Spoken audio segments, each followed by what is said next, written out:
Week 4, Lesson 2, Captain America. In the last video, we talked about the Jewish comic book writers and artists worried about what was going on in Europe. Now, we're going to take a look at one of them. Joe Simon was born in Rochester, New York in 1913.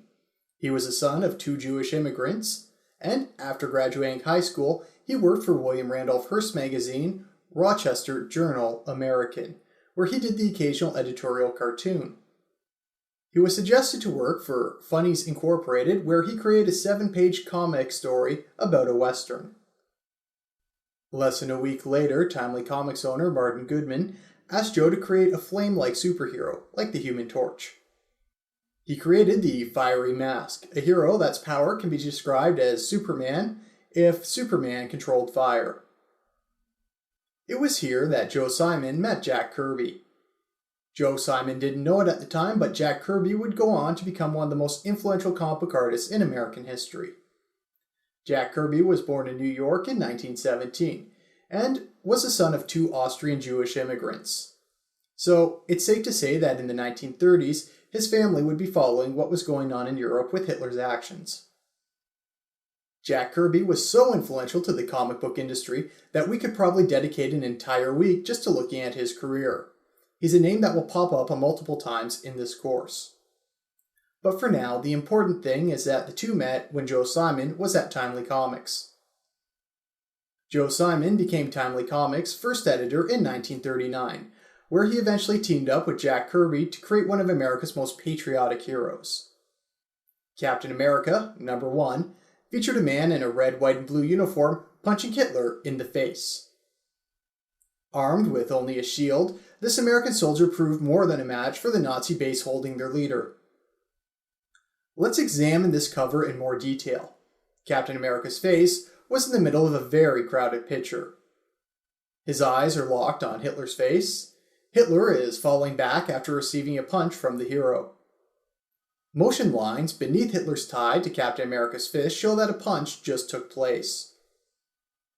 Right behind Hitler is a picture of America with a note, written in English, not German, that there are sabotage plans for the USA. Captain America is being fired on from 4 sides at once, from the German officers. Captain America's shield, which looks noticeably similar to the Timely Comics logo, has deflected 1 bullet. Above Captain America's head is a television showing an American munitions workshop being blasted by the Nazis in some way. The Nazi on the radio is very focused and isn't concerned that Captain America just broke into his headquarters. In the top right picture of the comic are some broken and bent bars, which we can assume have been assaulted by Captain America to get in there.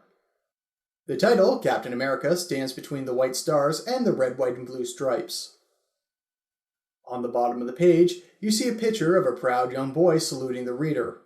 Also, Bucky, Captain America's young sidekick. Like Dick Tracy Jr., or Batman, a young boy was added as a sidekick to appeal to the younger readers. And all this was just on the cover. As mentioned before, the cover is very busy, but it worked. With this image being associated with the introduction of Captain America, it's also credited with being one of the first pictures to show Hitler being hit. This started what I like to call the Punch Hitler Club, which is a status that any fictional character can join by punching Hitler or beating up Hitler in some way.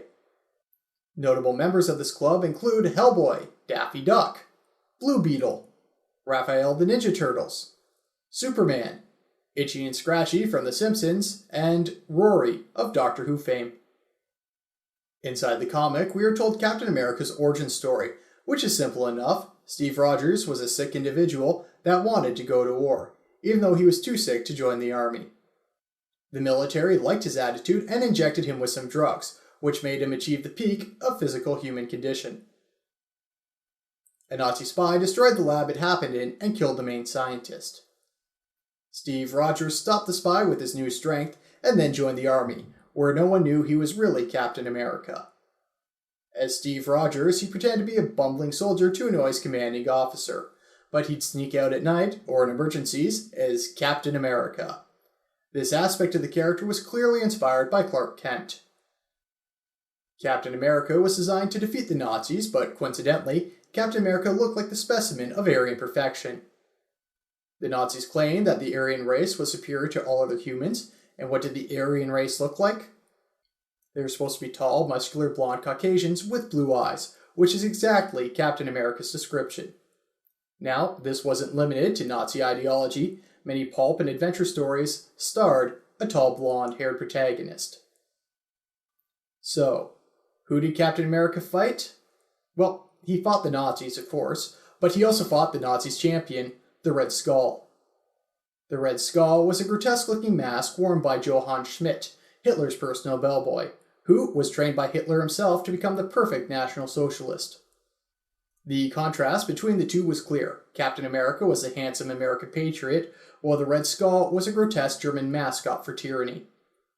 This was a sort of contrast that we'd see in many early comics like Dick Tracy, where the heroes looked handsome and the villains grotesque, ideally causing the reader to side with the good guy. Captain America was officially released in 1941, before the Americans went to war, but his initial issue was popular enough that it sold over 1 million copies. Now, let me repeat that this comic was created and released before America joined the war. This is important as it helped demonize the Nazis in America before the American war effort encouraged that sort of thing. Less than a year after Captain America debuted, Pearl Harbor was attacked by the Japanese, and then Hitler declared war in the United States as well. Captain America was already a hit. However, Americans were looking for heroes to inspire them, and Captain America could do that job. Once the war started, the Japanese joined the Nazis as Captain America's enemies, and provided some very racist comics. The Japanese tried to attack using a sub disguised as a giant dragon, and there was another Japanese enemy named Fang, who looked like a deformed vampire. The character of Captain America himself was very one-dimensional. He was able to stop any obstacle with relative ease, he didn't have a noticeable wit, or any self-doubts, or even any major character flaws. He was a good-looking guy who wanted to help the American war effort. He almost never had to make any hard decisions, and would mostly react to any issues around him to solve the problem. As a result, Steve Rogers, or Captain America, was little more than a walking piece of propaganda. But it wasn't just the propaganda that made these books a hit. You might have noticed in week 2 and 3 that the point of view from the reader's perspective was very stationary. Like in Little Nemo, where we're seeing him from roughly the same angle and distance all of the time. The same thing goes for Dick Tracy, where we often see characters from similar angles and distances. Jack Kirby's art in Captain America helped change that. Panels were not limited to just squares and rectangles. The panels and spaces between the panels flowed. Characters would break through the panels, and they'd even be seen on different angles. There would be close-ups, full body splashes, panels where the characters were seen at a distance, and all this was done on just one page. There was a huge variety at the time when most Hollywood movies had very stagnant cameras, which treated their movies like a stage play. People couldn't get enough of this type of art. Simon and Kirby only worked on the first 10 issues of Captain America, but their run on the title made them celebrities in the industry. Even after they left the book, the art and writing was still done in their style. After they left the book in 1942, a young editor going by the name of Stan Lee took over the book and started practicing his writing style in it. Stan's work on the comic had all the strengths that the Simon Kirby run had, building on Jack Kirby's then unconventional layouts, but the comic seemed very afraid to try anything new, and failed to evolve in any way, letting it become stagnant. Captain America's original success seems to be even more amazing when you take into consideration that he wasn't even the first shield-wielding superhero to be sold at the newsstands.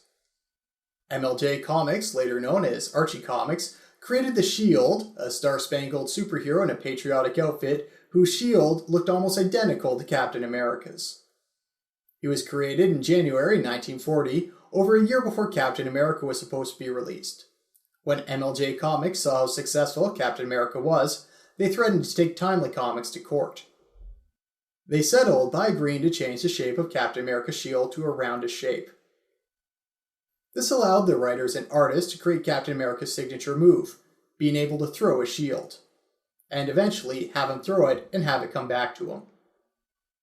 This also created some symbolism in the comic, which grew over time. Captain America was supposed to be a symbol of all that was good about the United States, but he was almost never seen carrying a gun or any other offensive weapon.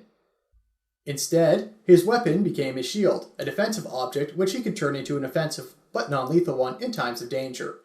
It would protect him as he protected the world, much like America and its values of freedom and liberty. At first, the idea of Captain America representing America and his shield representing liberty and freedom might seem a bit far-fetched, but look at who Captain America was facing: totalitarian empires. They were almost always using guns and trying to injure or kill Captain America and his allies. But Captain America was also able to fight back thanks to the strength that his shield gave him. Now, I doubt this is what Joe Simon or Jack Kirby had in mind when they designed the character, but that's what it quickly came to represent. So, looking at early Captain America stories, we can see that they are quite important to the history of comics, as they were an example of effective propaganda, an evolution and popularization of a more cinematic and/or diverse layout, and the book allowed for early public exposure to some of the biggest names to ever work in the industry. Questions to contemplate.